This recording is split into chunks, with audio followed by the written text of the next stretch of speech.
I'm going to go over how to make picture frames in Maya and then bring in photographs to Painter to use as the actual pictures and then convert them to oil paintings if you want them to look like that. So the two pictures I'm going to use are these two landscapes, one from Iceland and one from Scotland. And I need their dimensions. So I'm going to right click on it and go down to Properties. If you're on a Mac, you can right click and get Info. And on Windows, it'll be under Details. And I want the dimensions, the width and the height, which is 2500 by 1668 pixels. And I just need that to get the correct proportion. And I'm going to make a flat plane. And since it's a picture frame, I don't need subdivisions. I'm going to change it to 1 by 1. And then for width, I'm going to put in the correct width. However, I'm not going to put in 2500 because that'll be 2500 centimeters, which might be too big. I'm going to go really small and do 2.5 by 1.668. And then I can always resize it and scale it up uniformly if I need it bigger or smaller for my scene. I'm going to UV this just before I forget. And let's see, this is, what am I looking at?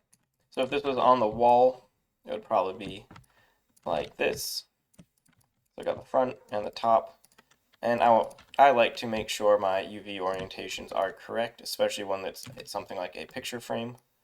So I have this top edge as the top in both. To make a frame, it's relatively easy. You can definitely do more complicated things, but I'm going to select all the edges, extrude, and actually I'm going to bring it straight out a little bit so there's some depth. And then extrude again, bring it out. And you can do whatever picture frame kind of design you want. And I'm just using extrude in either the thickness or the offset. The nice thing about the offset is even if you have a rectangular plane like this, the offset is going to have the same proportions. If I used the scale tool instead, you'll see that it'll be much thicker on one side than the other. So the offset is the one that you want to use. It'll give you a much nicer end result. And then I'll come straight back to give it that depth.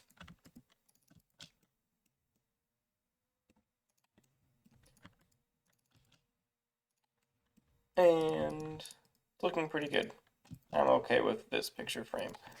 You can always add more detail. I just want to have a simple picture frame.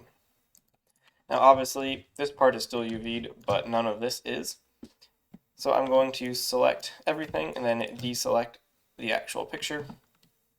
Give it camera-based UVs. And I want to cut on the diagonal corner in all four corners. So holding down Shift, I'm going to double click on it and cut. Go into UV shell mode, select all of it, and unfold. I'm going to give it a layout, and I do want all of them oriented the same direction. So if I put a wood grain on this, the grain will be going in the correct direction for all of them. And I want to scale my picture frame down to be the correct scale for my actual picture, because you can see that the frame is way too big. So I'm going to select the picture frame. This is the scale I want. In my UV toolkit under Transform, at the very bottom it says Texel Density. I'm going to hit Get, and then select all the frames and hit Set. So now they are the correct scale.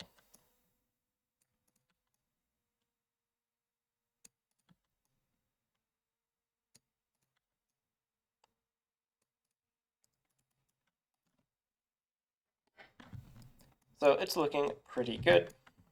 I'm just going to duplicate this one. Both of my pictures are almost the exact same size. If you have very different sized pictures, you just do the exact same process. And I'm going to have the same frame, just a different picture. So I'm going to bring the UVs for that one down. And I can't have stacked UVs in the 0 to 1 space. So I'm going to bring those UVs over to the next graph by hitting the right arrow on the keyboard. If you have default settings in Maya, you might have to hit the button 10 times. You can change that in your Transform tab under Move.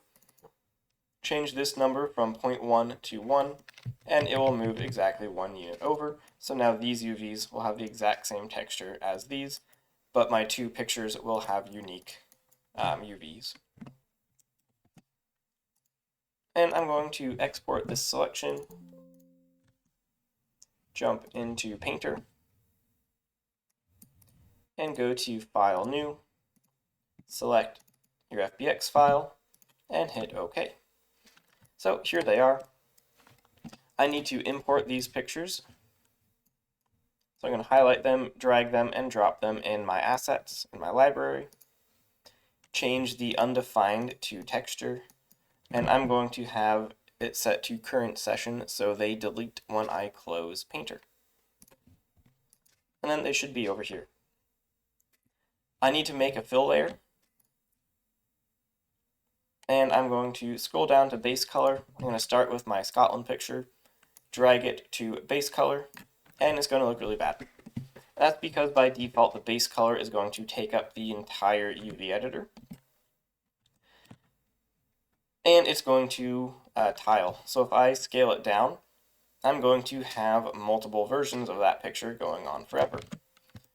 If you don't have this move manipulator in your UV editor, hit Q to toggle it on and off, or turn on the top left button, Show Hide Manipulator.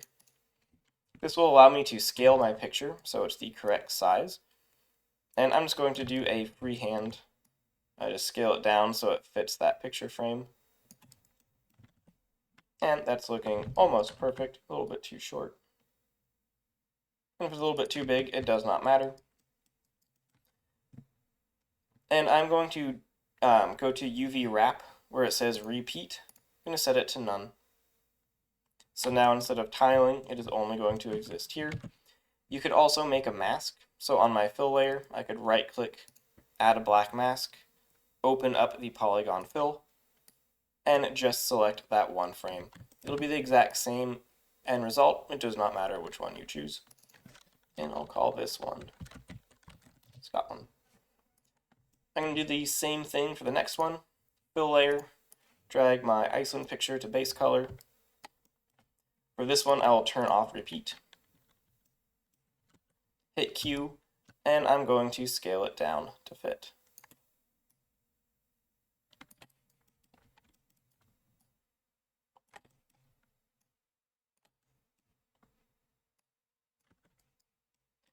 So now I have these two pictures in their frames. If you want to make it look like they are behind glass, you can come down to your roughness and turn your roughness down, and then it will look like there is a reflection, like a pane of glass without there actually being one. Or you bring your roughness all the way to the other side, and it'll just look like a picture in a frame. I'm going to make a quick actual wooden frame. I'm just going to search for wood. I'll use this one maybe. I'm going to drag it on. I don't have a color ID, so I'm just going to flood fill it.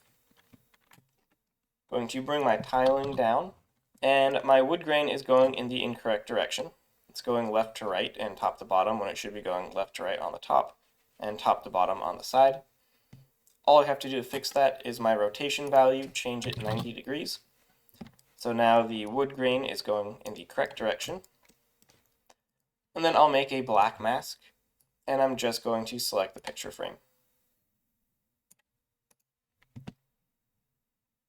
And I might turn down the roughness a little bit, which if you can't turn down the roughness, not every material will have a slider for roughness, depending on how it was made. There is varnish roughness here, but in case you don't have a roughness slider, what you can do is just turn off the roughness on that layer. It's going to give it some default roughness, and make a new fill layer that only has roughness. And now you will affect just the roughness channel, and I can give it the exact same black mask. So this will have the color, metal, height information, and this layer will have the roughness information. So I can bring that roughness pretty far down and get the exact roughness that I want.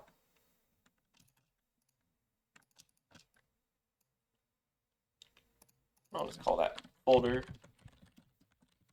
picture frame, and this one will be called Iceland. So now I have two nice picture frames, but let's say I don't want them to be photographs. I want them to look like paintings. It's actually really easy to do in Painter. I'm going to start with the Iceland picture and go to the magic wand, add effect, and go down to add filter. And I'm going to search for oil paint. And it's the Matte FX oil paint. And if I click it, it will take a moment to process. It'll turn it into an oil painting, usually a little bit too intense. There's a lot of different options you have for this oil paint filter. I'm not going to go over all of them. I'm just going to bring the effect intensity down a bit until I have something that I like. It does take a little bit of processing power, and I am at 4K. It's going to drop this scene down to 2K so it goes a bit faster. And now I have a nice oil painting of Iceland instead of a photograph.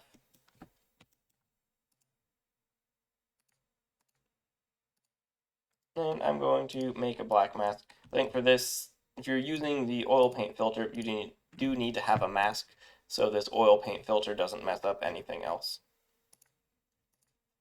And I'll do the same thing for my Scotland picture. Go make sure you select the layer, not the mask. Go to add effect, add filter, oil paint, and I'll bring that down a bit. And these other sliders are really nice for getting a very specific look. But now I have two nice pictures turned into oil paintings with a pretty good looking frame. You obviously don't always have to have the exact same frame. You could do different frames on the picture and texture it separately.